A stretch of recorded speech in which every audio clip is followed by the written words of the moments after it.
Hi, my name is Brittni Cosgrove, and I'm a transformational life and business coach, and I'm excited to share a soulful self-care conversation. Hello, sunshine, good to see you again. Had to walk out to let you back in. Stuck in a storm of a relationship. Lost my fire. Oh, and I forgot about me for way too long. But it's rolled on. Now there ain't no shade around here. Hey everybody, it's Pearl Sharenza with Women's Successful Living, and I am on with another episode of our Soulful Self-Care Conversation. And this has been so much fun, changing over the name from Conversations with Pearl to really helping you understand the type of conversations that we're having together. And it's really not my conversation. It's a conversation I'm having with these amazing guests that I bring on that I hope that as you sit and you have a cup of tea or you're driving along and listening or hanging out with your best friend, that you guys can take away some really great tips to understand that life doesn't always go like a bowl of chocolates, as they say, that you're not always in balance. But if you can find harmony with life and put some self-care in there, you're going to get a lot out of your life. And so today is no different. Today, I have an amazing guest. Her name is Brittni Cosgrove, and she is a transformational life coach. She helps high achievers become their most magnetic, authentic, and confident self so they can create bigger impacts doing what they love. And we all need to be doing what we love. Life gets too busy and too crazy. So whether you're scaling your business, starting a nonprofit, or deepening your relationships, Brittni's going to help you rewire your subconscious and master your mindset so you can stop self-sabotaging and see the results you crave. Because your mind is your best friend, you guys, but it's also your worst enemy. So we're going to talk about some of that today. We're going to talk about Brittni's SHERO story, and I'm just so excited to have her join us. So Brittni, welcome to the show. Hi, thank you so much for having me. I'm excited to be here. Yeah, so this is going to be a lot of fun.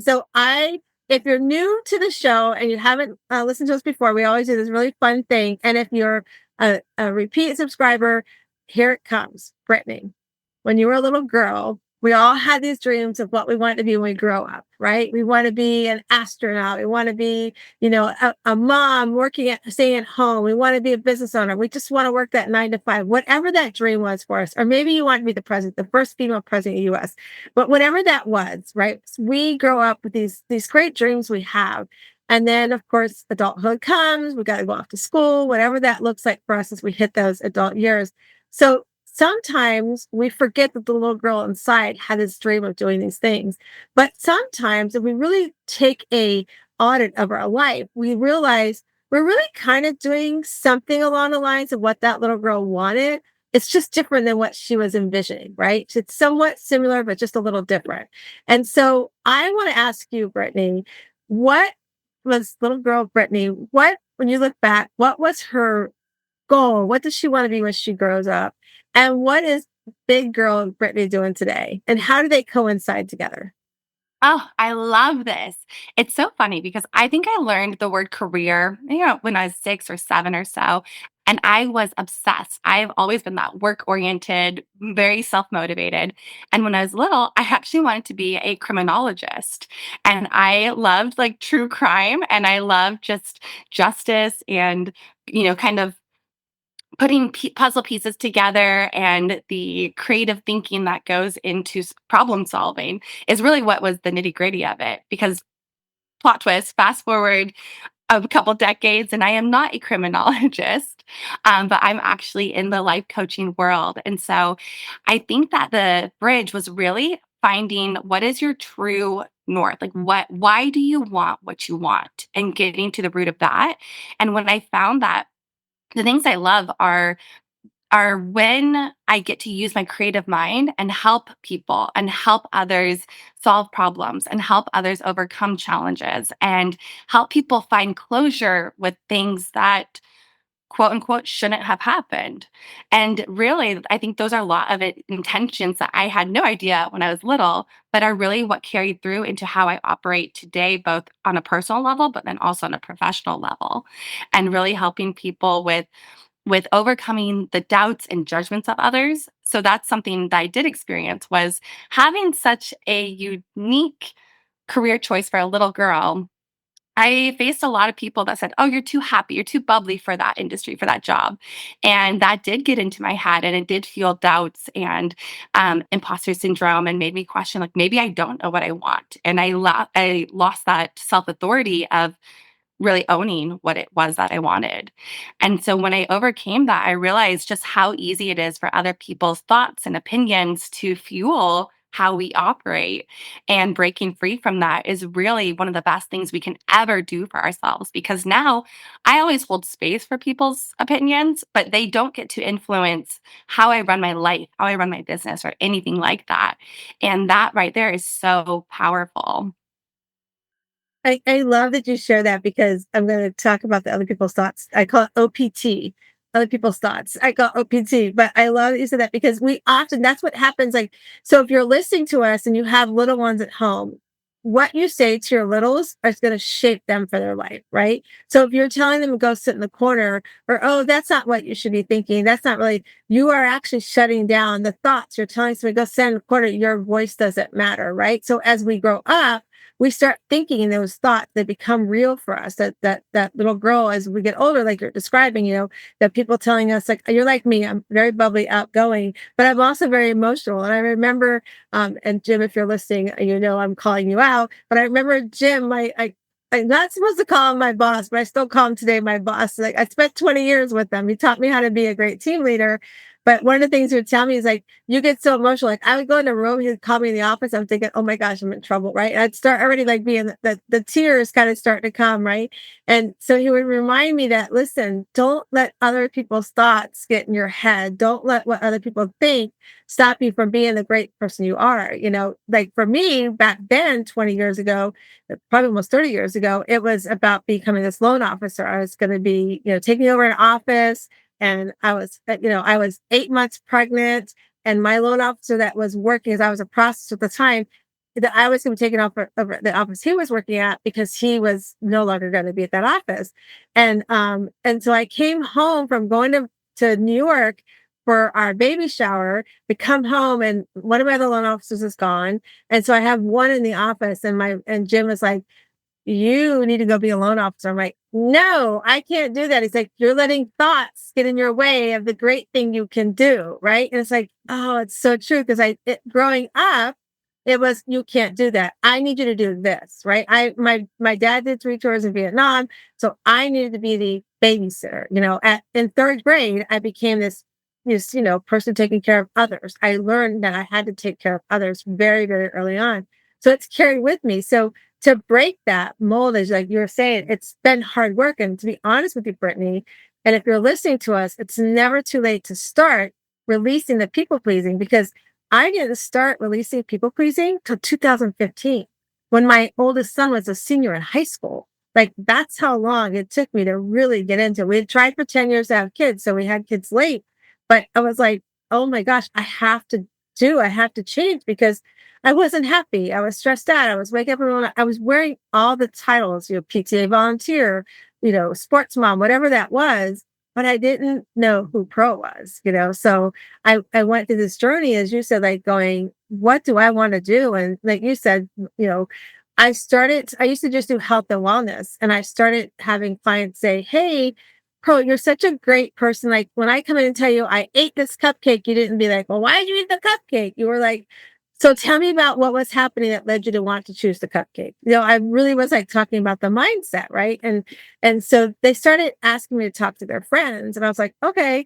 So as I was doing this, I was also on this journey to figure out who Pro is, and I realized I wasn't alone. That many of us women, especially, we want to be these people pleasers. We want to take care of everybody. And part of it is, like you were saying, let's go back to the little Brittni. Part of it is it's also generational. I'm turned 60 last year. I can tell you my granny, she took care of everybody at home and did everything for everybody. We would go be up there with her. My dad was in the off at war. And so she was also taking care of us. Then my mom, when my mom and my dad got a place, my dad still was in a service. So she's like trying to run the house. She has to work. So she's trying to, balance everything. And then my generation comes with like, I don't want to be the one that takes care of everybody, but I kind of feel like I have to because my two past generations tell me that's what we're supposed to do. Right. And so my goal, having two boys, was I want to empower my kids, especially, I had the boys, to understand that women don't have to do everything for you. Because as I was going on this journey to figure out who I was finding that's our thought that we have to. So we have to change it and go through that. And I know, and one of the things that I ask to those that are listening, one of the things I always ask my guests is, tell me about your SHERO journey. Like, how did your SHERO journey change your life? And I know that, like, you share with your SHERO journey, 2020 was pretty pivotal for you, not just because of COVID. Like, I know that you share that also brought up a chance to do an audit of your life, and what you wanted internally for yourself and what was presenting outwardly versus what was happening inwardly. And I would love you would just kind of walk us on that journey a little bit, and then also tie in from there. How do you see and help your clients when you see that show up for them? Absolutely. Yeah. So, like I shared, I was career oriented from a very young age. And this was amazing because it fueled a very authentic ambition. And was, I was a visionary from a very young age. I saw big things I want to do, create big impact. But with that came a very high level of perfectionism and severe anxiety that was fueled by that perfectionism. And that started when I was very, very young. And so by the time I got to my young adult years, I had all of the achievements, I had all of the things that looked perfect on paper, the perfect relationship, the perfect life, all of these things I was presenting as very happy and bubbly, and yet on the inside, I was a complete mess. And it actually got to the point where the anxiety was so bad that every single morning I would wake up and the first thing I would do was go throw up. And I thought that was normal. It had been such a part of my life for so long that I didn't realize that that wasn't supposed to be how it goes. And so in 2020, just like when everything else slowed down and kind of came to a stop, so did my life. And it did give me that opportunity for the first time since I ever remembered, where I was able to slow down and really just look at, what am I doing? Who am I surrounded by? What do I want? And it was in that year that I started my first online business. And that was when I really fell in love with entrepreneurship and creating something that was for me and finding a use for that motivation I have had since I was little. I was finally able to funnel into something that I was loving and proud of and was for something that I had a vision of for the future.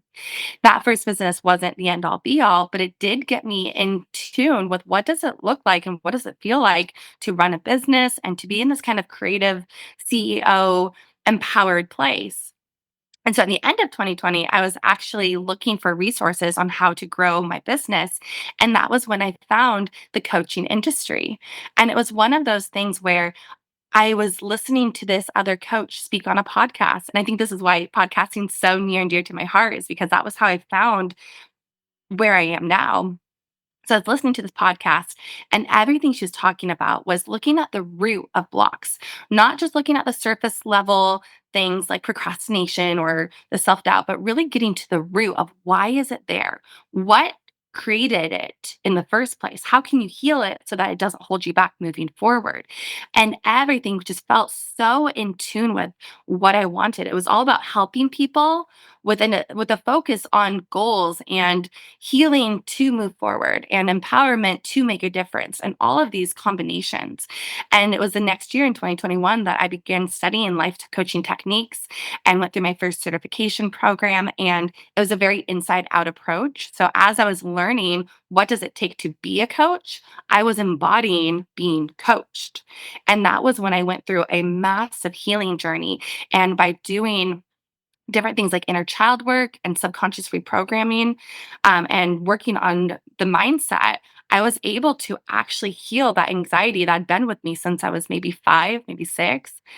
And it was something where I didn't even realize it was possible for it to be healed until I was on the other side and feeling this like spaciousness in my body and in my life, and not feeling this gripping, strangling feeling 24/7 was in itself the most liberating thing I to this day that I've ever experienced. Just for context, before that work, when I was thriving and just living my best life and in my best elements, my anxiety was sitting around an 8 out of 10. After a couple months of really diving internally and doing this deep, deep work, I was able to move that set point from that 8 out of 10 down to a 4, 3 or 4 out of 10 on my worst days. Massive difference, massive shift, just complete transformation, the actual definition of transformation. And so that's what I bring forward now is it's not just about what we do because there's everyone has different goals, everyone has different directions that they want to take their life, but it's how do you go inward to heal the things that are holding yourself back, the self-sabotaging patterns, the self-doubt, the things that we believe about ourselves and what we're possible of that keep us stuck with glass ceilings. My favorite tools are things like subconscious rewiring and mindset work because they are just so powerful. You were talking about, when we're little, adults don't realize what we're soaking in. But the thing is, with like the subconscious, it is primarily developed by the age of 7. And then it goes on to be how we operate, 95% of our life in adulthood. And so when we don't realize the things from our younger years that created different neural pathways and belief systems, without realizing that, we still unconsciously live from those beliefs that do hold us back. And that's what I help people with is uncovering not only what are the surface level things that are pointing towards a deeper problem, but really going in and seeing what is this block? What is it looking for? It's a very compassion based, acceptance based approach so that we're working with the blocks, not trying to push them away. They're not in the way, they are the way. There's so much to unpack there. I was just like going, wow. I mean, and what you were saying too is our thoughts become who we are. Like we allow, just like we were talking about other people's thoughts, when we allow those thoughts to get in, then we start believing them, then they start, causing us other, like our health, like you were talking about your anxiety was an 8 out of 10, our health starts to suffer. But not only does our health suffer, if you are, somebody who has a partner or you have kids or your relationships start to suffer, whether it's a relationship with somebody in your family or a relationship with work or your business, all of that shows up, because our thoughts start to become real because we start believing them if we don't work on releasing them. And a lot of times it is inner child. And every time I bring up inner child, I kind of chuckle inside because I have this amazing group. It's called the SHERO League. And so the SHERO League was started during COVID, during the time that you're talking about, all this was coming up for you, right? I was seeing where women, just like you were describing, they're like at home going, oh, what have I been doing all my life? Do I really want to do what I've been doing? Like after the shutdown, do I really want to go back working my 9 to 5? Do I want to start a business? Do I love my business? Do I want to close my business? Like, or am I happy being a mom? Am I happy in my relationship, with my spouse? Because, oh my God, now my kids are home all day long with me and my partner, my spouse is home. I called it, I need a Calgon take me away moment, but I'm not allowed to leave my house. So no matter where you go in your house, somebody was going to find you, right? And so I started watching this starting to like really brew online and like really take, a lot of traction. And I was like, what can I do? Again, that people pleaser me was coming out going, what can I do to help? Right. And I started this 30-day self-care challenge. Just like, okay, for 30 days, we're going to do something. I would post, if you want to join, you can join us. I would post in there. And then that way we can, get started right away on it. And it was so interesting because as I was doing that, I found that so many women were resonating like, oh my gosh, yes, I want to be, I want to be I don't want to be here. I want to change, So at the end of the 30 days, we're like, what are we going to do? So I said, let's just create a group. So we started this SHERO League and it stands for Strong, Happy, Empowered, Radiant, and Original Self. And so to today, I mean, here we are almost 4 years later, we still meet every Sunday evening, 8 to 9 p.m. Eastern time.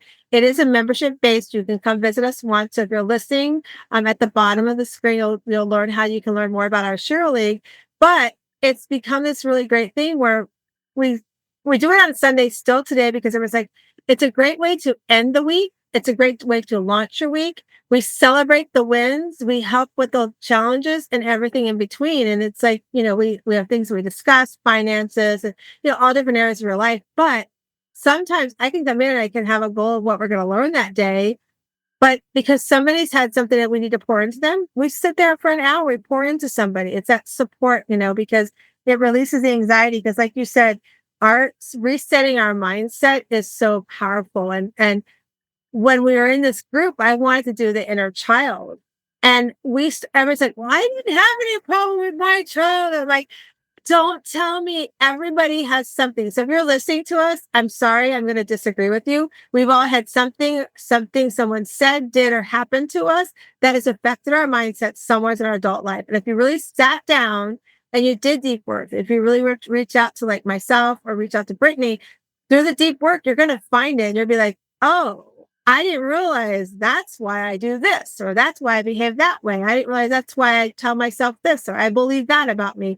And so when you do that and you start, like you said, start rewiring, you can fix your health. You can take your anxiety, like Brittni is saying, take it down to, a 3 or 4 out of 10. The one thing I tell my clients when I work with them, like they'll come to me after working with other coaches and I'll be like, why do you want to work with me? And they're like, because you're real. I follow you on social media. You don't sugarcoat anything. I talk about the loss of my son. I talk about the divorcing of my parents. I talk about the real stuff. And I talk about the fun stuff too that I do in my life, and I'm like, so why so different? I said, because my other coaches that I worked with oftentimes will tell me their imposter syndrome. And I'm like, nope, not going to get that from me. And I'm also going to tell you tough stuff. I'm going to tell you when you beat yourself up for no reason. I'm going to tell you when you're just doing negative talk because you want attention. I'm going to tell you that stuff. And so I love how you talk about that's what you do with your clients and work through and how it's changed your life, because, our, you know, we need to develop this resilient mindset, and we need to be able to understand that strategies need to be created to help us overcome these everyday challenges, because things happen, like me, you'll have a loss in your life, and I would hope nobody joins my club, but there's different things like that. So can you walk us through some thoughts on resilient mindset? Like kind of walk us through, I'm visiting you for the first time. What are some of the things you can help me get over that negative self-talk? Such a good question. So I'm always curious about taking that inner voice, the inner critic, or whatever you want to call that voice. Give it a name or give it a title, like your inner mean girl, inner critic. And I question, what is it trying to do? How is it trying to serve you? How is it trying to help you? And when I was first diving into this work, I had a fierce inner critic. She was so mean. And when I started this approach, at first I was like, she doesn't want anything. She's mean. I don't want her here. But when I started twisting it and asking, okay, this anxiety, this inner critic, it's here. How is it trying to help me? And sitting with that. It's natural if resistance comes up, but sit with that and just slowing it down, tuning in. And what I found for my inner critic was that she cared so much about the integrity of my work that she wanted to make sure it was truly good enough to put out into the world. And then now that I see, okay, oh, there's this intention of wanting to be good enough, I can start working with that. And I can start disconnecting this idea that, oh, if my work's good enough, that means I'm good enough. And these are all the different neural pathways that I didn't realize I was living out of until I started diving in. And it's so simple, but your net worth is not your worth. Your business is not you. Even your relationships are not who you are. And so when we start realizing that these thoughts, these inner thoughts that can be really negative or really heavy or just feel unsupportive, they're there for a reason. And if you can tune into what that reason is, first of all, it's going to create more of a compassion based energy that you get to work with. All of a sudden, you're not at war with yourself inside. You're like, oh, okay, I'm in this space. I can see that this part of me is trying to help. It's not effective. It's not great, but it's trying to help. I often compare blocks such as the inner critic to like little kids. They're like toddlers.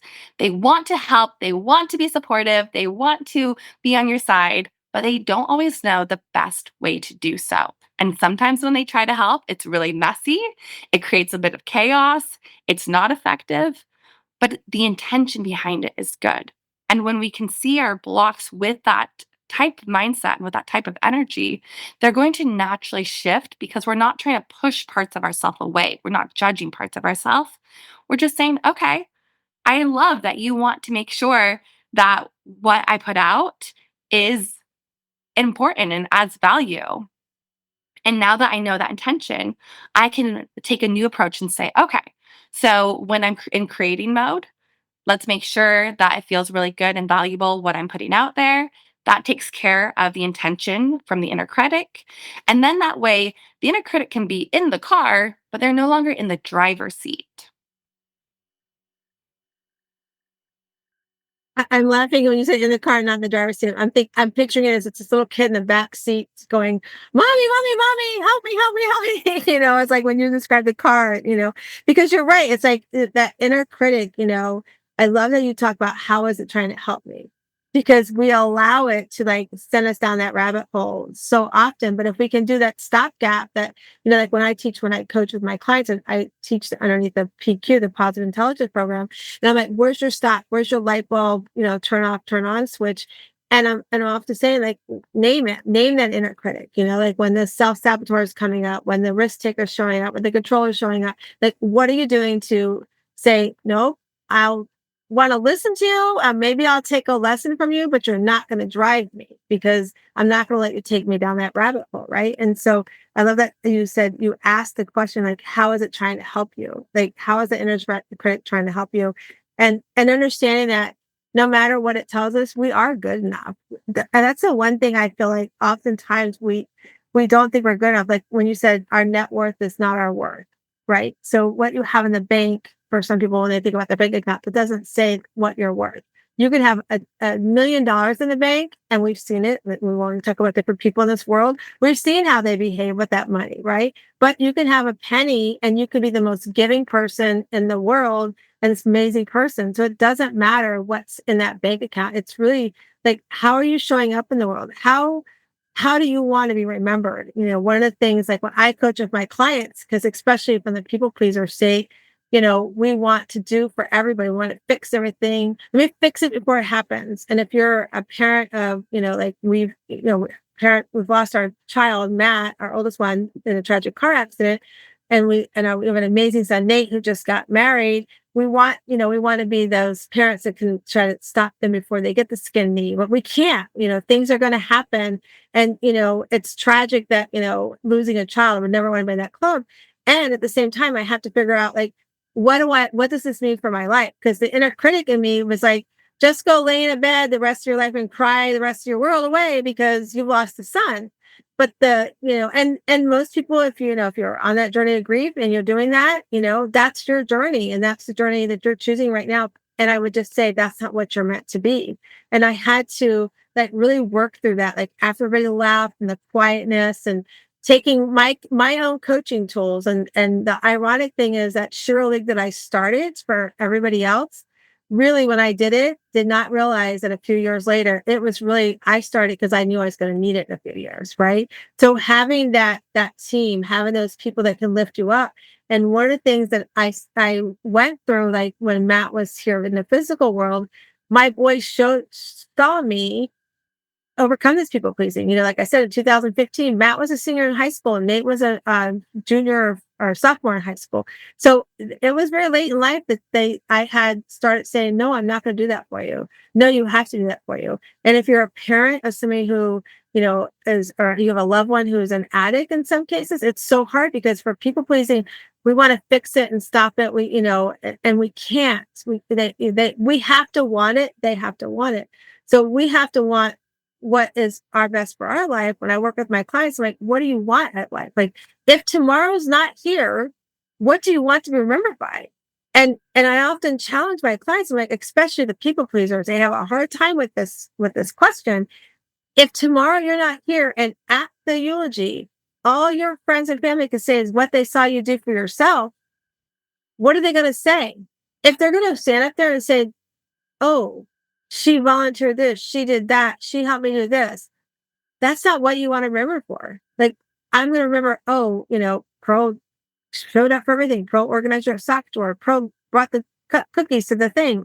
No, I want to remember for you might have saw me sit my front porch swing. I divorced my parents because it wasn't the energy that I wanted in my life, and I deserved better in my life, right? So you're going to talk about the boundaries I set in my life. You're going to talk about the things I've done, like being empowered to go and start launching a book, writing a book, speaking on stages, starting a coaching career, right? So those are the things. But when we do the hard work, when we stop letting OPT, other people's thoughts, hold us back, then we can start stepping into what I call that SHERO stuff. We can start stepping into, becoming stronger in the things we want in our life, becoming stronger, even saying no to other people's thoughts, right? And then what happens, like you said, you described your anxiety, right? What happens then is you're not as stressed out. You become happier. You're this more, you're this person that doesn't wake up in the middle of the night and has to, oh my gosh, I didn't send that text off. So now you can't go back to sleep, right? And then when that happens, you become empowered to do things like Brittni, you started a business, right? I hold a retreat every year. I've had women come to my retreats that have businesses, thriving businesses. When they leave my retreat, some of them have closed their business because they realize I don't want to do that anymore. I don't want to do that. I want to go make soaps. I want to go travel the world on a bus, right? I have clients like that have done that come to my retreat. So they begin empowered to do these amazing things. And what happens, if you're listening to us, this is really, really important. What happens is then you start having what I call that radiant glow up. You start showing up and glowing up in your life. You start becoming this radiant self. And people start saying, Brittni, like, you don't look stressed out anymore. How the heck, and they realize, you realize inside, I am a 3 out of 10 on my anxiety, and they realize, they'll say, did you cut your hair? Like, did you lose weight? No, I'm just stepping into who I want to be. And the beauty of all that, to wrap that with a big bow on it, is you start being that original person you wanted to be. That little girl dream that she wanted to do when she grew up, you start walking in what that is, and I know, like, we're talking about the resilient mindset. Oftentimes our mindset tells us, I don't want to take that straight path ahead. I want to go this way because I think it's better. But you know what? The shorter route is not always the best route to go. And you'll end up back on that road. I mean, can't tell you how many times I try to listen to Waze or whatever. I'm like, why did I listen to her? So I just love that you're bringing that up for us, because we deserve to have less anxiety. We deserve to be, feel that work that we have inside us. We deserve to be that SHERO, yourself. I wrote down, are you at war with yourself? Right? That was one of the things that came with. Sometimes we become at war with ourselves instead of listening to what's in our gut. And if you're a female, I'm sorry, I'm going to tell you, your gut is real, because I can tell you, the night that my son passed away, I normally sit in this one spot in this couch that we have downstairs, and I moved to a different spot. And we had talked to my son like 10 minutes prior to his, we know when he passed, a timeline, and he had butt dialed us, and we called him. Now, unfortunately, Matt made the wrong decision to drink and drive. I knew he was drinking, and I knew he had my car, because he wasn't an Uber, like he said, because I checked where my car was at. And so when I moved to the other spot, I was shaking like a leaf. And my husband's like, you need to calm down. You're going to give yourself a heart attack. It wasn't a heart attack. I knew in my gut something's wrong. So I'm saying to you, especially as females, and I know men have it too, but they don't listen to it as much as they need. They're not as in tune. I don't know why God made us the way he did, but listen to it. And if your gut is telling you you're fighting with yourself, it's time to do something. It's time to make a change. It's time to get a coach. It's time to figure out what's your joy in your life. And so, Brittni, I want to talk about that too, a little bit about, what are some of the strategies that you help, or you put in place in your life to help overcome some of these everyday challenges? Because they can be big, like the loss of a child, or they can be small. Oh my gosh, I'm driving to work and there's an accident. I mean, I saw yesterday on my Facebook page, someone was like, there was an accident. It only takes me 10 minutes to get there. It took me 2 hours to get home. And I'm always that kind of person, like, okay, God, what are we doing for the next 2 hours? But, not everybody can have that mindset. So walk us through, what are some of the strategies you take for some of these everyday challenges? I would say starting off with creating a consistent routine of a way to tune internally. And it literally can be a few minutes a day. Like I'm talking 3 minutes a day. Everyone has a few minutes you can find. And so I things like going outside. It doesn't mean you have to go take a mile walk or a couple mile walk. Like just go stand on your porch and breathe fresh air for a few minutes. Or finding a meditation practice and taking 60 seconds to breathe in and out and just little things like that. It doesn't have to be anything wild or new or big that you're adding to your life, but finding little ways to create stillness and to slow down and to let go of looking outside of yourself and just for a moment start looking internally and just being with everything that's present in the body, all of the energies and thoughts and all of it, just being there, holding space for yourself. And when you start building this, and again, like I'm not talking about adding something an hour a day. I'm talking a few minutes a day can make a massive difference because you're creating a new set point of I can take care of myself. I honor myself. I choose to show up for myself every single day. And it just starts in little ways. And then you can start experimenting like, oh, when I do breath work, I have so much energy and I get to move all this stuckness. And it's really, really useful for me.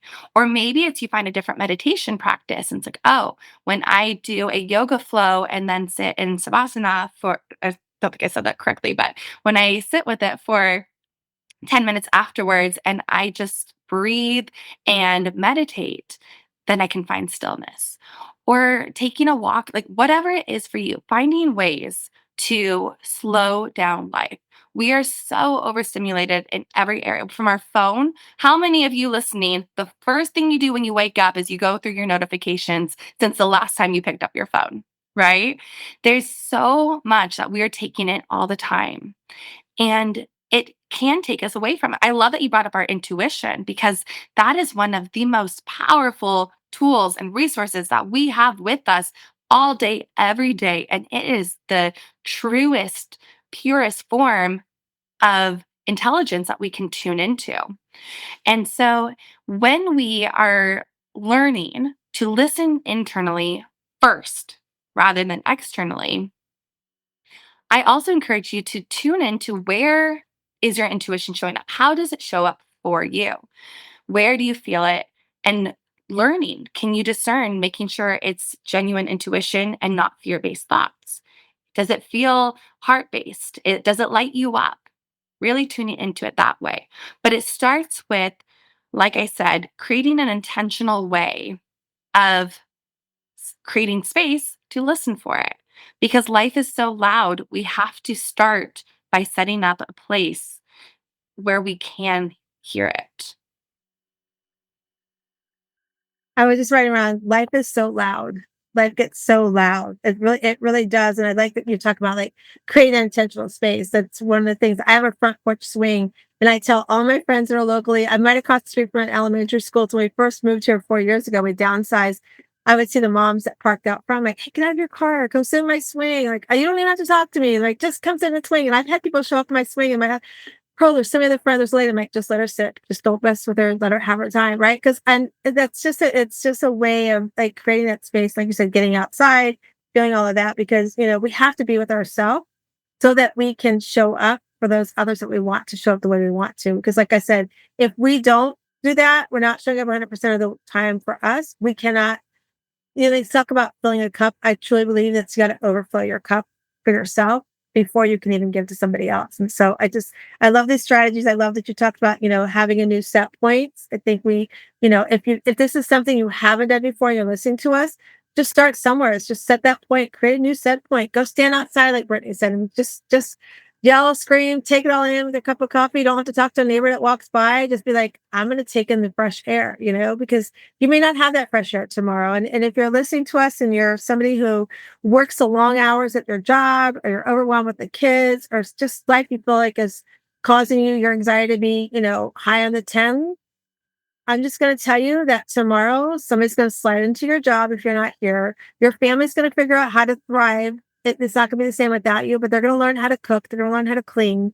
But the bottom line is what they're going to miss the most is the time they did not have with you. So set the boundaries, set the goals. And if it's something you need help with, like I said, you can check out our SHERO League. We'll share Brittni's information as well, but reach out to somebody and get help. And it's the most important thing you can do for yourself. And speaking of which, Brittni, would you share with everybody how they can reach you, where they can reach out to you at? Absolutely. You can find me over on my website, brittnicosgrove.com, or come say hi to me over on Instagram at brittni.cosgrove. I would love to hear what you're up to in the world, how I can support, what you're excited for 2025, anything like that. And then I also want to share with you, because this is just such a perfect segue from what we've talked about. I have a finding stillness meditation I want to offer to the listeners here, where in just a few minutes, it will help you just slow it down, exactly what I was talking about, so that you can tune inward and you can really feel what happens when I create space internally before externally. But come say hi. I love people doing what they love. I think that right now this world is in such a unique position, and I am in full support of everyone tuning inward and working on themselves to create impacts externally. It's always inner and then outer. I love that's so true. And like this year, my theme is my journey. It's not, I don't really have a word. It's just I have a theme this year. It's like my journey. What am I doing today that affects my journey? If I say yes to you on that, is that going to affect my journey? That I've created for myself this year. So if you're listening to us and you're not sure where your journey is going, we're going to put everything Brittni said in the show notes. Go grab her freebie, because having a great mindset is the first place you can start to really start focusing on what is your journey and to do that reset. So thank you, Brittni, for joining us. Okay, but before we let you go, our listeners are going, where's the cards? So we have these amazing cards. They're called Better Questions, Better Life. I get nothing back from this. My really good friend Carol Gill and her friend Diane Allen put these together. So I'm going to shuffle them. There's 70 cards. If you're listening to us or watching, you can journal on them. You can just have your phrase for the day. Take a picture, put it in your phone, whatever you want to do. It's a great thing to do. But Brittni, you tell me when to stop and we'll have you answer the cards. Stop. All right. So yours says, oh, this is a big one. How do other people describe me? How do other people describe you? Now, remember, we were talking about other people's thoughts, right? But how do they describe you since you've taken control of your thoughts? Ooh. Something that does come up frequently, especially with those that I'm closest with, is they describe me as someone who helps them see past their limitations. Even with my friends, I'm asking them questions and I'm pushing them and I'm challenging the thoughts that I hear, and in gentle ways, just kind of poking with permission, but always in service of helping everyone step up and out of boxes that they put themselves in. And that is something where I hear that. I hear that from the people I surround myself with, is they value so much the conversations where they can feel my belief in the essence of who they are. Yeah, not in what they do, not in the external things, but just that they are a loving being first and foremost. And then from there, that they are infinite and expansive. And they feel that belief from me, even in just casual conversations. So I will say that you guys, if you're listening to us, if Brittni, I know you're going to be here for a long, long time, but I could just see 3 or 4 of your friends standing out there saying that about you, because you exude that through the screen. If you're not watching us, go watch us on YouTube as well. You can find us on YouTube. You can like and subscribe below if you're on YouTube. But if you're not watching right now, go look us up on YouTube with Soulful Selfcare Conversations, because you will see Brittni's beautiful smile. And I could truly see that what you've exuded today with all of us, I could truly see your friends sharing that with you. So I want to thank you for joining us. And if you want more of what we talked about today on the SHERO League, all you have to do is follow below. There's a link below. You can check us out, but you can also just go to wsliving.com. Everything is right there at your handy dandy fingertips. But I just want to remind all of you that, as we said today, you come into this world, you're this beautiful oyster. People are going to stay, other people's thoughts are going to come into the world. But you have to work on not letting it control your thoughts and open up your own show, and you're going to find your inner pearly greatness. So I hope today you guys go out, you have a soulful self-care day, and make it a great day. Oh my gosh, you guys, was that not so much fun? every time I do these, the time just flies. The conversation is such a great soulful self-care conversation. And today was no different. And one of the things I walked away with, I'm looking at notes here, if you're watching me, is that we do have that inner critic. And to have that resilient mindset, we have to find ways to sage that inner critic. We have to find ways to not let that thought come up and sabotage or take away and judge ourselves. And so finding things like what Brittni was sharing with us, like, find a way to start with one thing, and that is go outside, be with yourself. What is it that you want to do? What is something that you want to start working on? Maybe the first thing you need to do is create your joy list. It's something that in our SHERO League, we talk about what brings you joy. Like, what is the thing that brings you joy? And pick one thing on that list to start working on that list. So if it's something you want to learn more about, if you want to learn more about the SHERO League and how these amazing group of women get together and start their week off on an amazing, beautiful note, supporting one another on the highs, on the lows, and everything in between. And it's also a great way to begin your next week. We would love to have you join us. Just click the link below or go to wsliving.com and find the SHERO League, and we would love to have you join us. Have a great day.